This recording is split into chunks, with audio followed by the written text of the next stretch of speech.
요한 1서 2장 12절 자녀들아 내가 너희에게 쓰는 것은 너희 죄가 그의 이름으로 말미암아 사함을 얻음이요 아비들아 내가 너희에게 쓰는 것은 너희가 태초부터 계신 이를 알미요 청년들아 내가 너희에게 쓰는 것은 너희가 악한 자를 이기었음이니라 아이들아 내가 너희에게 쓴 것은 너희가 아버지를 알았으며 아비들아 내가 너희에게 쓴 것은 너희가 태초부터 계신 이를 알았으며 청년들아 내가 너희에게 쓴 것은 너희가 강하고 하나님의 말씀이 너희 속에 거하시고 너희가 흉악한 자를 이기었음이라. 사도 요한이 성경을 5권 썼거든요. 잘 아시는 것처럼 요한복음, 요한 1, 2, 3서, 요한계시록. 네, 요한복음은 영혼의 구원을 위한 말씀. 그래서 요한복음을 통해서 하나님의 아들로 오신 예수님을 나타내 주시고 우리 죄를 영원히 용서해 주신 걸 가르쳐 주시죠. 그래서 요한복음은 과거에 우리가 받은 영혼의 구원, 그 다음에 요한 1, 2, 3서는 구원받은 그리스도인들에게 주신 현재 우리의 삶 속에 함께 해주시는 예수님. 그래서 우리를 날로 성숙해져 가게 만들어주시는 우리 성화, 구원받은 그리스도인의 생활의 구원을 말씀해 주시는 겁니다. 그 다음에 요한계시록은 장차 오실 예수님. 그래서 미래에 있을 일, 예수님의 재림으로 말미암아 이제 다시 오리라 내가 속히 오리라. 그래서 우리의 몸도 예수님의 거룩한 몸으로 변화되어서 주님 앞에 갈 우리 몸의 구속에 대한 약속을 계시록에서 주신 거잖아요. 이 요한 1서는 구원받은 그리스도인에게 주신 말씀이기 때문에 사랑하는 자들아, 자녀들아, 나의 자녀들아 그런 표현으로 계속 이루어져 가고 있습니다. 자, 그런데 여기 보면은 신앙이 어떻게 성장되는 모습이냐면은 자녀들아, 청년들아, 아비들아 또는 아이들아, 청년들아, 아비들아 이렇게 이것은 꼭 육신의 어떤 성장하는 모습만 얘기하는 게 아니라 우리 신앙이, 우리 믿음이 이렇게 변화되어 가야 할 것을 가르쳐 주신 겁니다. 12절에 보시면 자녀들아 내가 너희에게 쓰는 것은 너희 죄가 그의 이름으로 말미암아 사함을 얻음이요. 그 다음에 14절에 보면 아이들아 내가 너희에게 쓴 것은 너희가 아버지를 알았으며. 자, 우리가 영혼의 구원을 받았을 때 다른 건 몰라도 예수님 보혈로 내 죄를 용서받았다. 이건 확실하게 알죠. 너희 죄가 그의 이름으로 말미암아 사함을 얻으며. 다른 건 몰라도 나는 죄는 용서받았다. 나는 이제 예수님 피로 깨끗함을 받았다. 나는 이제 천국은 갈 수 있다. 이게 자녀의 신앙이죠. 아이의 신앙. 적어도 자기 영혼 구원 받은 것은 확신하는 상태입니다. 그래서 아바 아버지라 부르게 하셨느니라. 구원받으면 하나님을 이제 하나님 아버지 이렇게 부를 수 있잖아요. 자녀들아, 아이들아. 이 신앙에서 성장해 가야 된다. 여기서 머물러만 있으면 안 되죠. 어떤 신앙으로? 청년의 신앙으로. 그래서 13절 중반절에 보면 청년들아 내가 너희에게 쓰는 것은 너희가 악한 자를 이기었음이라. 이제 이겨가는 신앙. 그 다음에 14절 중반절에도 청년들아 내가 너희에게 쓴 것은 너희가 강하고 하나님의 말씀이 너희 속에 거하시고 너희가 흉악한 자를 이기었음이라. 그래서 이겨가는 신앙. 젊은 자의 영화는 그 힘이요. 잠언에 이런 말씀이 있는데 청년들은 힘이 있지 않습니까? 용기가 있고 담대하고 이런 것이 있는데 구원받은 그리스도인이 이제 자녀 아이의 신앙에서 점점 더 성장해 가면은 힘이 생기고 용기가 있고 담대하고. 이건 꼭 육신만 얘기하는 거 아니에요. 청년 중에도 아이가 있을 수 있고요. 육신의 청년 중에도 아이 같은 신앙이 있을 수 있고 연세가 드셨지만은 은빛 장년이지만은 청년 같은 신앙도 있을 수 있고. 그래서 꼭 육신의 모습만 얘기하는 게 아니라 우리 신앙의 모습, 우리 믿음의 모습을 여기서 우리는 교훈받을 수 있습니다. 그리고 이제 그래서 처음에는 영혼 구원 받은 것만 알고 감사했는데 점점점 자라면은 이제는 자기 육신과 싸우고 죄와 싸우고 세상과 싸우고 마귀와 싸우고.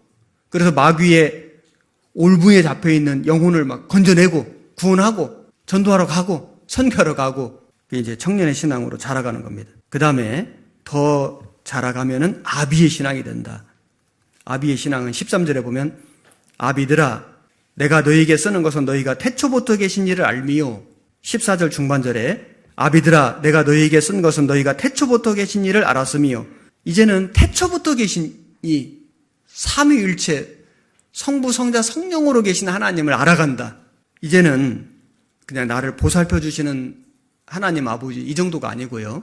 이제는 태초부터 계신 하나님, 성부와 성자, 성령으로 역사하신 하나님, 하나님을 아주 근본적으로 알아가는 하나님의 아주 그 섭리와 하나님의 그 능력을, 하나님의 그 하시는 역사를 더 깊이 알아가는 그 신앙으로까지 발전한다, 성숙한다는 것을 우리가 알 수 있습니다.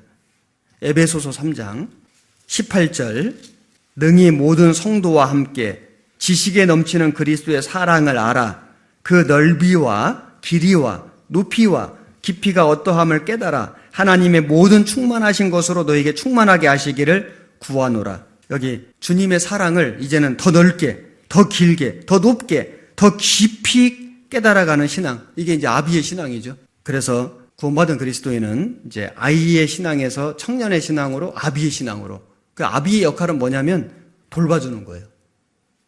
이제는 자녀를 낳고 자녀를 기르고 자녀를 돌보고 집안을 살피고 집안을 책임지는 게 아비지 않습니까? 그 아비의 신앙으로 나아가는 것이다.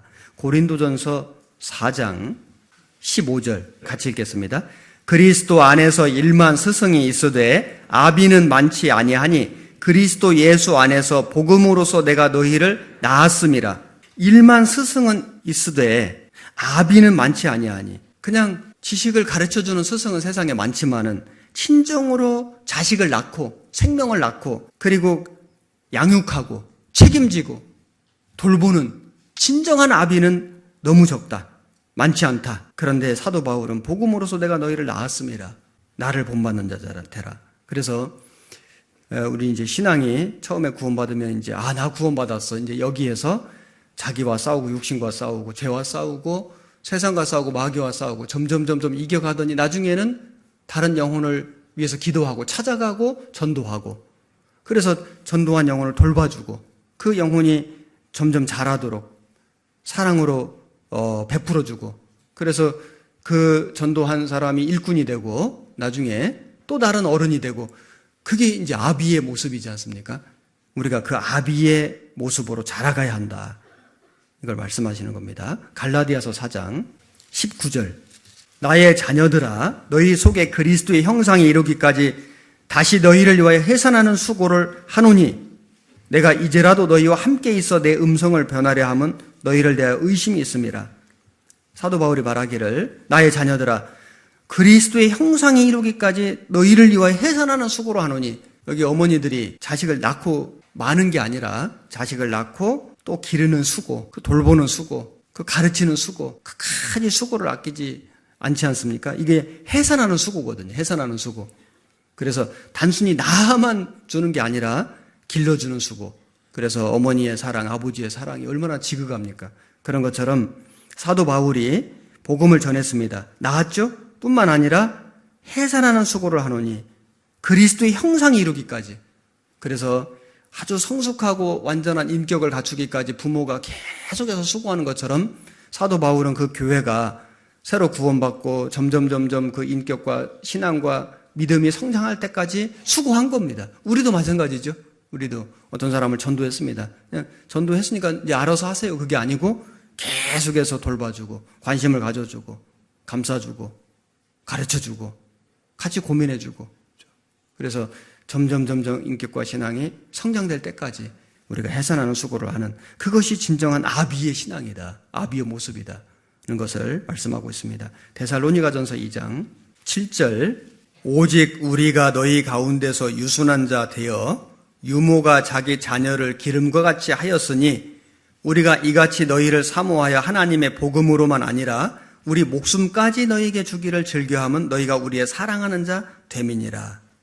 여기 유모가 자녀를 기름과 같이 하였으니 이같이 너희를 사모하여 하나님의 복음으로만 아니라 목숨까지 주기를 즐겨함은 사도 바울은 구원받은 사람들을 위해서 교회를 위해서 유모가 자녀를 기름처럼 유모가 친어머니가 아닌데도 불구하고 그 자녀를 젖을 먹여주고 돌봐주고 잘 자라게 길러준 것 같이 사랑으로 한 겁니다. 희생으로 한 겁니다. 수고로 한 겁니다. 너희를 사모하여 하나님의 복음으로만 아니라 전도만 해준 게 아니고 목숨까지 주기를 즐겨하면 복음만 준 게 아니라 목숨까지 주기를 즐겨했다. 그걸 기뻐했다. 왜냐하면은 그만큼 너희를 사랑했기 때문이다. 참 이 바울의 마음, 이 바울은 진정한 아비의 모습을 보여주고 있죠.